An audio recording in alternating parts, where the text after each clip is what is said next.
Hello friends, welcome to flavours and delicacies. இன்றைக்கி நாம் செய்ய போகிறது ஒரு ஸ்வீட் ரெசிபி.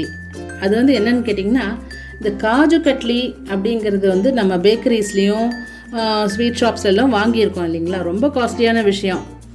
ஆனால் அதே மாதிரி பீனட் கட்லி வேர்க்கடலையில் செய்கிற ஒரு ஸ்வீட்டு. இது பார்த்திங்கன்னா நல்லா காஜு கட்லி மாதிரி நல்லா டேஸ்ட்டாகவே இருக்கும். செய்கிறதும் ரொம்ப ஈஸிங்க. அந்த பீனட் கட்லி செய்யறதுக்கு உண்டான இன்க்ரீடியன்ட்ஸ் என்னங்கிறத நாம் இப்போ பார்க்கலாம். அதுக்கு தேவை இந்த மாதிரி கப்பில், இப்போ நான் வந்து 4 கப் எடுக்கிறேன். 4 கப் பீனட்ஸ். இது வந்து எடுத்து நல்லா கடாய் அடுப்பில் வச்சுருக்கேன். இதில் வச்சு நல்லா ரோஸ்ட் ஆக்கி அந்த தோல் கம்ப்ளீட்டாக எடுத்துடணுங்க. தோல் கம்ப்ளீட்டாக எடுத்து அது வந்து நல்லா பளிச்சுன்னு இருக்கணும், தோலே இல்லாமல். அப்புறம் அதுக்கு என்ன வேணுங்கிறத முதல்ல பார்க்கலாம். ஃபஸ்ட்டு வந்து ரோஸ்ட் பண்ணி எடுத்துடலாங்க. இது வந்து இதில் வந்து 4 கப் இருக்குங்க. இப்போ இது வந்து நல்லா பொறுமையாக கொஞ்சம் மீடியமில் ஸ்டவ் வச்சுட்டு மீடியம் ஃப்ளேம்ஸில் இது வந்து ஃப்ரை பண்ணணுங்க. அப்போ வந்து ரொம்ப இதாக வச்சுன்னா அது வந்து தீஞ்சு போயிடும். அதனால் மீடியமாக வச்சு இது இந்த மாதிரி ரோஸ்ட் பண்ணணுங்க. அது தீஞ்சிடுச்சுன்னா அந்த டேஸ்ட் மாறி போயிடும் அது அந்த ஸ்வீட்டுக்கு.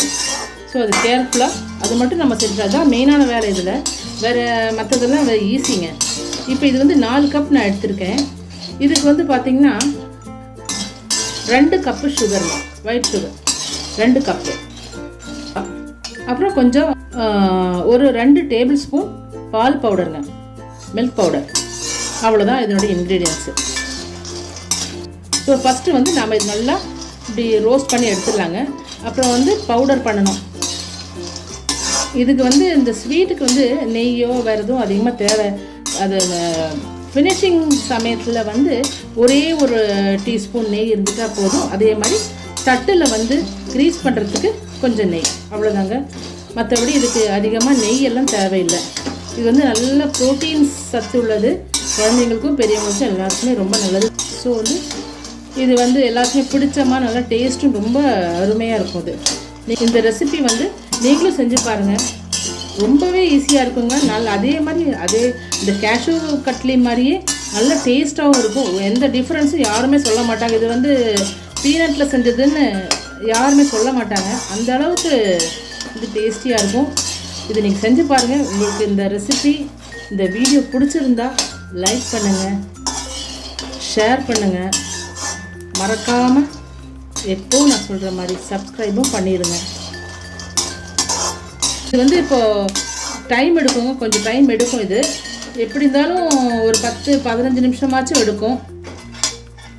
ஏன்னா வந்து இது குறைஞ்ச தீயில் வந்து நம்ம ரோஸ்ட் பண்ணி எடுக்கிறதுனால இது டைம் எடுக்குங்க. ஸோ அதுக்கப்புறம் இது ஃப்ரை பண்ணதுக்கப்புறம் நான் உங்களுக்கு காட்டுறேன். இப்போ இது நல்லா வறுத்து எடுத்துகிட்டு வந்துட்டேங்க. எடுத்துகிட்டு நல்லா அந்த தோலெல்லாம் நீக்கி இது ரெடி பண்ணி வச்சுருக்கேன். ஏன்னா இது மிக்சியில் வந்து பல்ஸ் மோடில் நல்லா விட்டு அந்த மாதிரி அடித்து எவ்வளோக்கு சாஃப்டாக வந்து பவுடர் பண்ண முடியுமோ.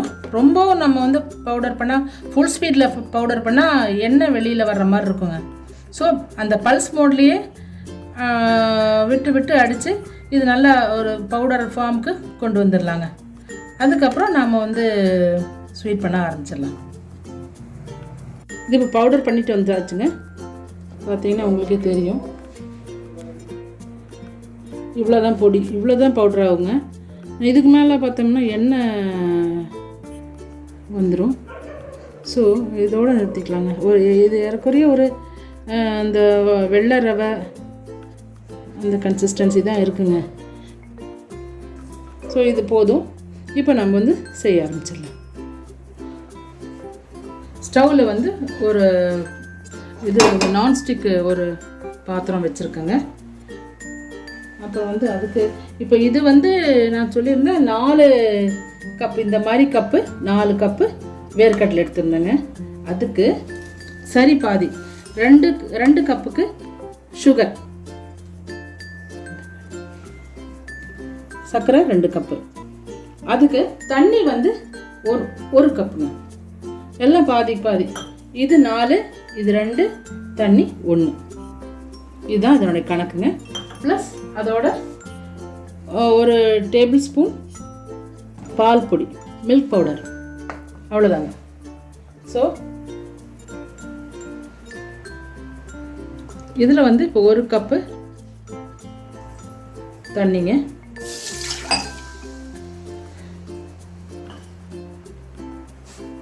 இதில் நான் அளந்து வச்சுருக்கேங்க. இதுலேயே 2 கப்பு சர்க்கரை அளந்து வச்சுருக்கேன். இப்போ அதை வந்து இதில் நான் போட்டுருந்தேன்.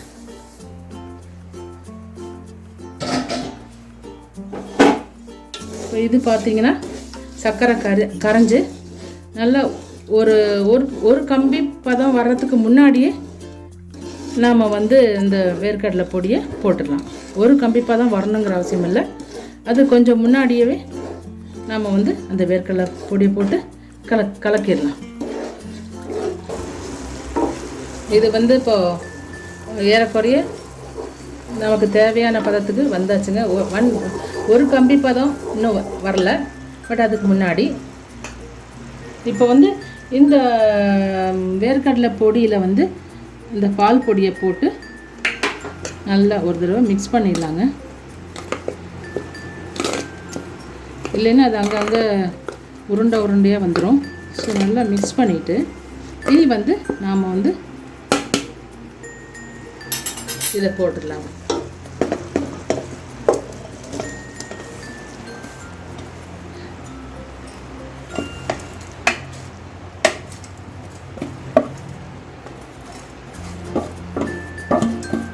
ஸ்டவ் இப்போ ஆஃப் பண்ணிடலாங்க. ஆஃப் பண்ணி கொஞ்ச நேரம் இப்படியே மிக்ஸ் பண்ணால் போதும்.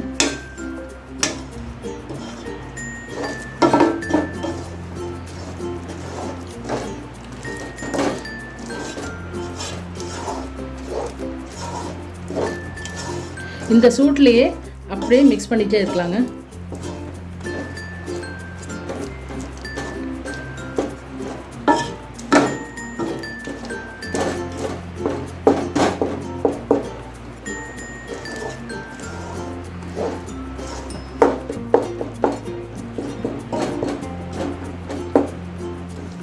இப்போ வந்து நல்லா கலக்கிங்க. இதில் கொஞ்சம் கொஞ்சம் கட்டி தெரியுதுங்க, லம்ஸ் இருக்கும். அது நம்ம வந்து அப்படியே உடச்சி விட்டே இருக்கலாங்க. அது சரியாக போயிடும். அப்புறம் இப்போ வந்து இதுக்கு இப்போ இந்த ஸ்டேஜில் இந்த 1 ஸ்பூன் நெய், அவ்வளோதாங்க, அது போதும். அப்புறம் இதுக்கு வந்து இனி இப்போ ஏலக்காய் இதெல்லாம் எதுவும் தேவையில்லைங்க. இதனுடைய டேஸ்ட்டு தான் வேணும். ஏலக்காயோட டேஸ்ட் தேவையில்லை. அதுக்கு இந்த வேர்க்கடலையோட டேஸ்ட்லேயே தான் வரும். ஸோ இது நல்லா அப்படியே அதுவாகவே நல்லா கெட்டிப்பட்டுருச்சு. இன்னும் கொஞ்சம் நேரம் அப்படியே இலக்கிட்டே இருக்கணுங்க.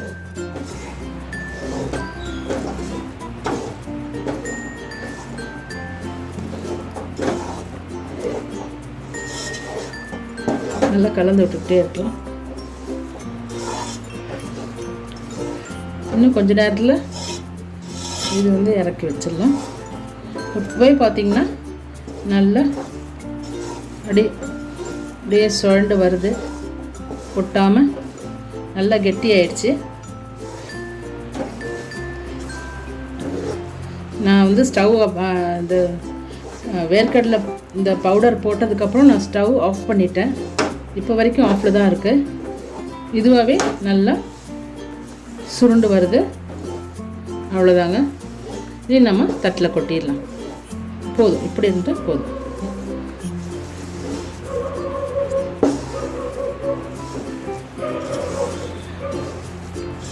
அவ்வளோதான்.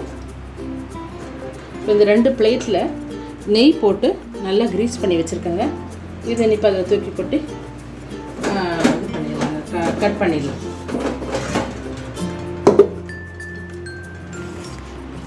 இப்போ வந்து இந்த 2 தட்டிலையும் இதை கொட்டியாச்சுங்க.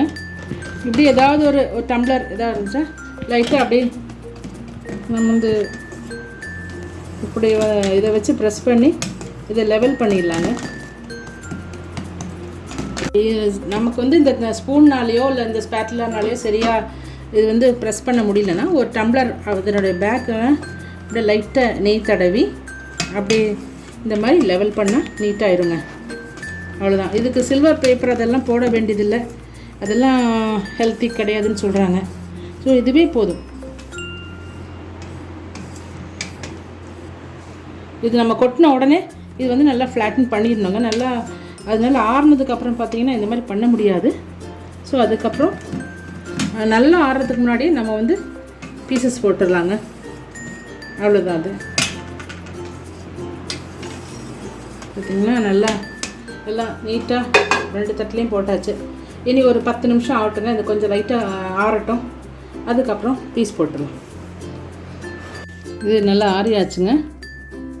இனி இப்படி பீஸ் போட்டுடலாம். ரொம்ப ஆறுனதுக்கப்புறம் அது போட வராதுங்க. ஸோ இப்படி ஓரளவுக்கு ஆறுனோடனே பீஸ் போட்டுடலாம்.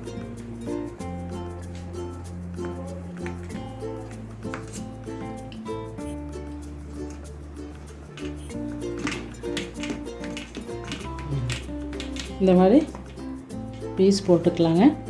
இப்போது உடனே எடுக்க வேண்டாம்.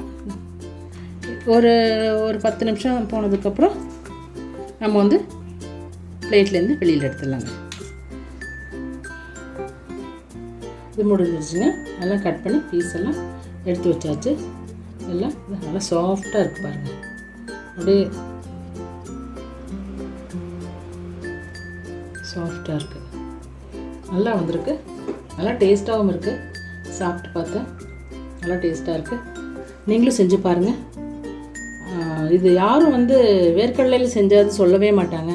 இது வந்து கேஷ்யூவில் பண்ண மாதிரி முந்திரி கட்லி மாதிரி தான் இருக்குங்க. நீங்கள் வந்து இதை மாதிரி செஞ்சு பாருங்கள், ரொம்பவே நல்லாயிருக்கும். பிடிச்சிருந்த வீடியோ பிடிச்சிருந்தா லைக் கொடுங்க, ஃப்ரெண்ட்ஸ் அண்ட் ரிலேஷன்ஸ்க்கு ஷேர் பண்ணுங்கள். அப்புறம் வந்து கண்டிப்பாக சப்ஸ்கிரைபும் பண்ணுங்கள்.